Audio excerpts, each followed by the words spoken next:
ସାବରମତୀ ମହାମାନବର ଚରଣ ତଳେ MCQ। ପ୍ରଥମ ପ୍ରଶ୍ନ, ସାବରମତୀ କାହାର ନାମ? ଉତ୍ତର, ନଦୀର ନାମ। ମହାମାନବ କହିଲେ କାହାକୁ ବୁଝାଏ? ଉତ୍ତର, ମହାତ୍ମା ଗାନ୍ଧୀ। 3. ସାବରମତୀ ଆଶ୍ରମ କେଉଁ ପ୍ରଦେଶରେ ଅବସ୍ଥିତ? ଉତ୍ତର, ଗୁଜରାଟ। 4. ଦୃଷଦବତୀ କାହାର ନାମ? ଉତ୍ତର, ଦୃଷଦବତୀ ଏକ ନଦୀର ନାମ। ତୃତୀୟ ପ୍ରଶ୍ନ, 5. ଦ୍ୱାରକା ଦେବତା କିଏ? ଉତ୍ତର, ଶ୍ରୀକୃଷ୍ଣ। 6. କପିଳାବସ୍ତୁ ତ୍ୟାଗ କରି ଦୂରକୁ କିଏ ଚାଲି ଯାଇଥିଲେ? ଉତ୍ତର, ଗୌତମ ବୁଦ୍ଧ। 7. ନିମାଇଁ କିଏ? ଉତ୍ତର, ଶ୍ରୀ ଚୈତନ୍ୟ। 8. ସବୁରି ମରମେ କାହାର ଜୀବନ ବତି ଚଳୁଛି? ଉତ୍ତର, ମହାତ୍ମା ଗାନ୍ଧୀ। 9. ଗାନ୍ଧିଜୀଙ୍କ ପ୍ରଭାବରେ ଦୃଷଦବତୀ କ'ଣ ପାଲଟି ଯାଇଥିଲା? ଉତ୍ତର, ସାବରମତୀ। 10. କୋଟି ଗରିବ ଅଶ୍ରୁକୁ ଗାନ୍ଧୀ କ'ଣ କଲେ? ଉତ୍ତର, କଣ୍ଟକମାଳା। 11. ନିର୍ଯାତନ ଦହନ ଜ୍ୱାଳାକୁ ଗାନ୍ଧୀ କେଉଁଠି ଧାରଣ କଲେ? ଉତ୍ତର, ବକ୍ଷରେ। 12. କାହାର ଆସନକୁ ମହାମାନବ କୁସୁମୟ କରିଦେଲେ? ଉତ୍ତର, ନିଷ୍ପେଷିତର।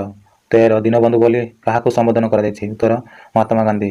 14. କୋଟି ତୋଟେ ଦିନକୌପନୀ କିଏ ଧାରଣ କରିଥିଲେ? ଉତ୍ତର, ଗାନ୍ଧୀଜୀ। 15. ମହାମାନବଙ୍କର ପଥ କିପରି ଥିଲା? ଉତ୍ତର, କଣ୍ଟକମୟ।